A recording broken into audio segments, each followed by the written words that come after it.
So this is a little diagram I made that kind of sums up a lot of the research that I was looking at over the last 5 to 10 years.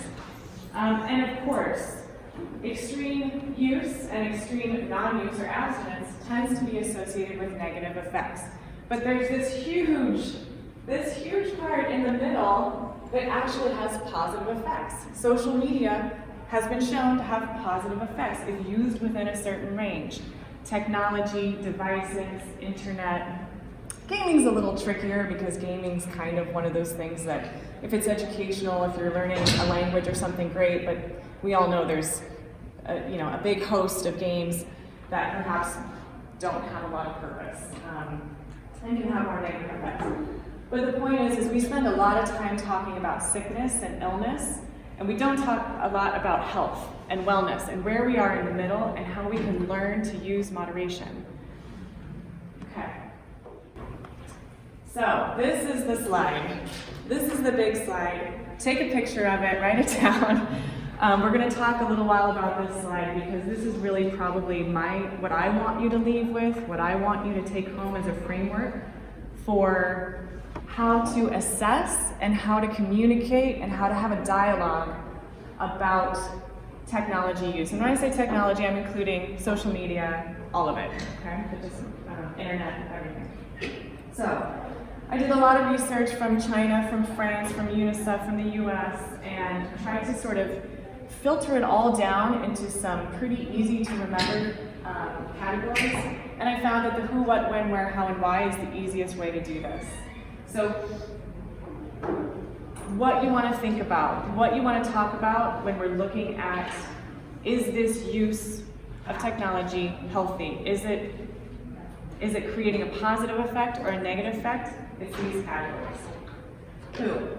With whom we are communicating, with whom we are playing, with whom we are socializing online is what determines whether it has a positive effect or a negative effect.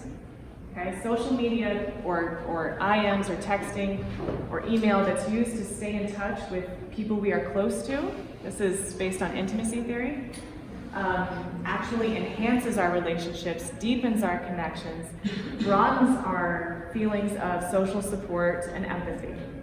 Research, proven, it happens, okay? But they have to be people who we know, who we're close to. The more we're communicating with strangers, the more it's going to have a negative effect. Even if it's someone who shares common interests with you, it's still someone who's not in your life, in your circle. What we're doing. So the quality of our content and the quality of our interactions makes a huge difference. Not all media is created equal. We're watching Kim Kardashian on TV, or we're learning Italian on Duolingo. Like, very big difference in the quality of the content and the quality of the interaction that we're having, right? Yeah, the other point that the keynote speaker made was about age appropriate. So also the content and how age appropriate it is for ourselves and for our kids. So that's another little point there about what we're doing and if it's appropriate for us. When and where. So this is kind of a combo because, again, multiple sources of the research say, as long as it's expanding our opportunities rather than replacing activities or detracting from activities, then it's fine. So if it's expanding my opportunity to support a friend, if it's expanding my opportunity to learn a language, and it's not taking away from my ability to get out of my chair and go play basketball with my buddies, or my ability to turn it off and go to sleep for 8 hours, then it's fine. It's fine. It has a positive effect because it's enriching my world rather than taking away from it. The other when and where is more common sense, straight up physical health. And that's pretty much, if you stop eating, if you stop sleeping, if you stop showering, then of course it's going to have a negative effect.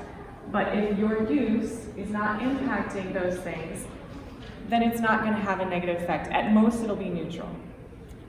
And there are concerns about, kids who are in certain positions, but even we as adults on our computers, we have the same issue with the nets and our carpal tunnel and all that stuff. So it's really about if you're practicing self-care with your physical health. And the last two, well, how we interact, and the keynote also touched on this, but passively absorbing technology or content, it is negative. Let's just put it that way, it's negative. So you can do it for short periods of time. It's great to just blow off steam and watch a show on Netflix, a show on Netflix, not 10 shows in a row on Netflix. I'm guilty, I've done it, not gonna lie. But passively absorbing, it is what it is. But what the research is recommending is that you can turn it into a positive effect if you have passive content by co-viewing. So what does that mean? It means watching with a partner, with a friend, with your child, and processing what you're watching. Especially with kids, this has been shown to improve linguistic, cognitive development, basically in general. So if you're sitting with a child or a student and you're saying, why do you think he did that? Or, wow, that's really interesting how she just blah, blah, blah. Then you're engaging and you're turning a passive activity into an interactive one, as well as, creating more bonds between the two of you. And the last one is why. So this is the difference between going to a grocery store when you're hungry and going to a grocery store with a shopping list. Now, I always go to the grocery store when I'm hungry, and I end up bringing home so many things I didn't need. But Martin always goes with a shopping list, and he checks it out, and I know because I see him there. We go on Monday nights.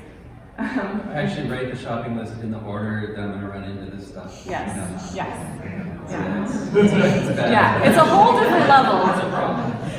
It's a different problem.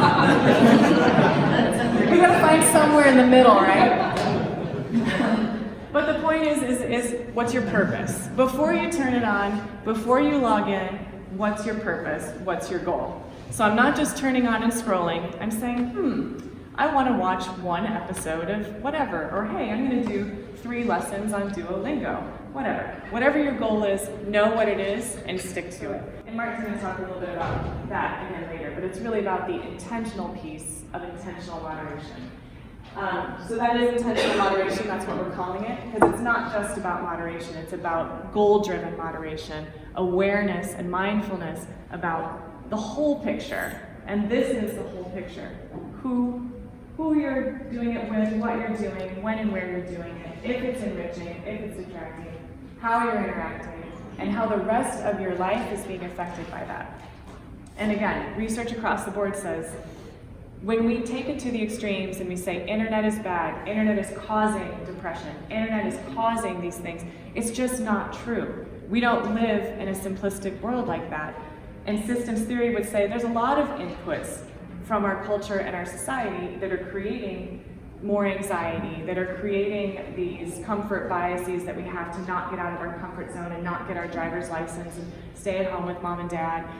It's not that simple. And we would do ourselves a favor, and we all know this because we work in this field, we would do ourselves a favor to stop acting like the sensationalized, put out there what sells papers and sells books, because that's not serving our kids, that's not serving our youth, because they are going to get out of our hands pretty soon. And if we haven't taught them to look at these categories themselves, and if we base our contracts based on how many hours a day they're on a screen, we've missed the boat, and we've simplified a really complex problem into something that isn't treatment. It's just boundaries and control that actually don't even address what's the root cause of this anxiety and depression and misuse.